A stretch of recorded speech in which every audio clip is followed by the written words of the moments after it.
आप बिज़ी हैं या बस भाग रहे हैं? क्या आपको याद है आखिरी बार आप कब रुके थे? कब बैठे थे? फ़ोन नहीं, म्यूज़िक नहीं, कोई स्क्रॉल नहीं, कोई डिस्ट्रैक्शन नहीं, बस बैठे थे अपने थॉट्स के साथ। याद नहीं आता ना?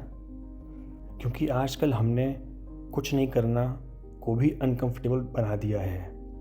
हर वक्त कुछ चलना चाहिए, कुछ देखना चाहिए, कुछ सुनना चाहिए, कुछ करना चाहिए, और अगर कुछ नहीं हो रहा तो अजीब लगने लगता है। आजकल मैं बिज़ी हूँ सिर्फ एक सेंटेंस नहीं रहा, वो एक आइडेंटिटी बन गया है। जैसे अगर आप बिज़ी नहीं हैं तो आप इम्पोर्टेंट नहीं हैं।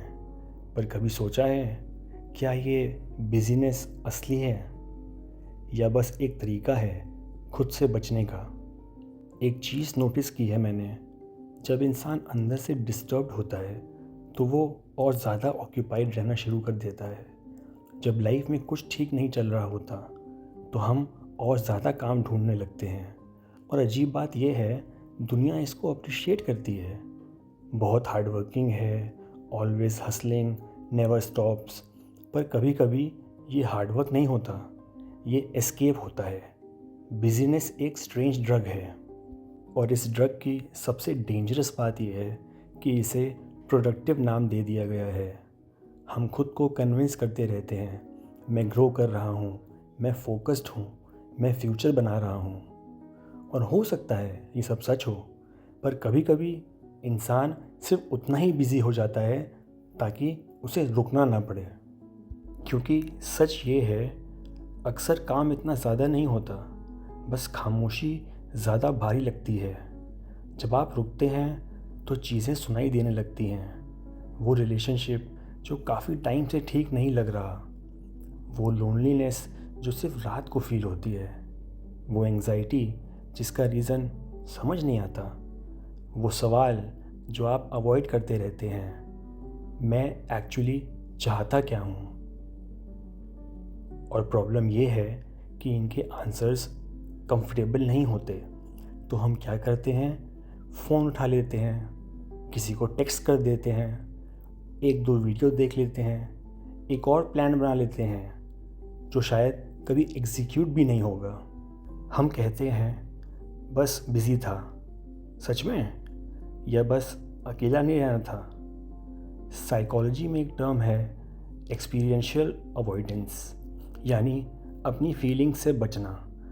और सच कहूँ तो मॉडर्न लाइफ ने इस अवॉइडेंस को बहुत इजी बना दिया है। आप कभी भी डिस्ट्रैक्ट हो सकते हैं, एक टैप, एक स्क्रॉल, एक नोटिफिकेशन, और फिर पूरा दिन निकल जाता है बिना एक बार असलियत में खुद के साथ बैठे हुए।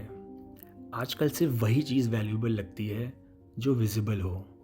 अगर आप 12 घंटे काम करते हैं, लोग इम्प्रेस हो जाते हैं। पर अगर आप 1 घंटा क्वाइटली बैठ के खुद को समझने की कोशिश करते हैं, कोई उसे प्रोडक्टिव नहीं मानता। और शायद इसीलिए हम खुद भी नहीं मानते। हमने जीना कम कर दिया है, परफॉर्म करना ज़्यादा शुरू कर दिया है। हर वक्त लगता है कुछ प्रूव करना है कि हम यूज़फुल हैं, इम्पॉर्टेंट हैं, बिज़ी हैं। और धीरे धीरे हम इतना परफॉर्म करते रहते हैं कि एक समय के बाद हमें खुद भी नहीं पता होता कि असली हम कौन हैं। रात को कभी कभी सब शांत हो जाता है, फ़ोन साइड पे होता है, रूम में साइलेंस होता है, और फिर एक फीलिंग आती है, एक अजीब सी हैवीनेस। और उस एग्जैक्ट मोमेंट पे हम तुरंत डिस्ट्रैक्शन ढूंढते हैं, फ़ोन, म्यूज़िक, फूड, स्क्रॉलिंग, कुछ भी, बस वो साइलेंस फील ना करना पड़े। पर शायद वो साइलेंस एनिमी नहीं है, शायद वो आपसे बात करने की कोशिश कर रहा है। शायद वो कह रहा है आप थक गए हैं, आप ठीक नहीं हैं, और सिर्फ बिज़ी रहने से ये ठीक नहीं होगा। जो चीज़ें हम इग्नोर करते हैं वो डिसअपीयर नहीं होती, वो बस अंदर ही अंदर जमा होती रहती हैं, कभी एंग्जाइटी बनकर, कभी गुस्सा बनकर, कभी एम्प्टीनेस बनकर। और फिर एक दिन सब नॉर्मल होते हुए भी अंदर कुछ ठीक नहीं लगता। मैं ये नहीं कह रहा कि एम्बिशन गलत है, काम गलत है, गोल्स गलत हैं। मैं बस ये कह रहा हूँ, कभी कभी रुक के ये पूछना ज़रूरी है, मैं ये सब किस लिए कर रहा हूँ।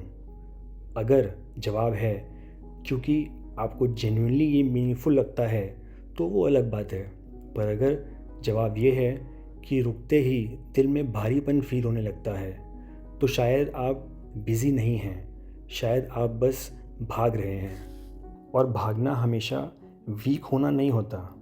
कभी कभी इंसान सरवाइव कर रहा होता है, पर जब भागना हैबिट बन जाए तो फिर इंसान जीना भूल जाता है।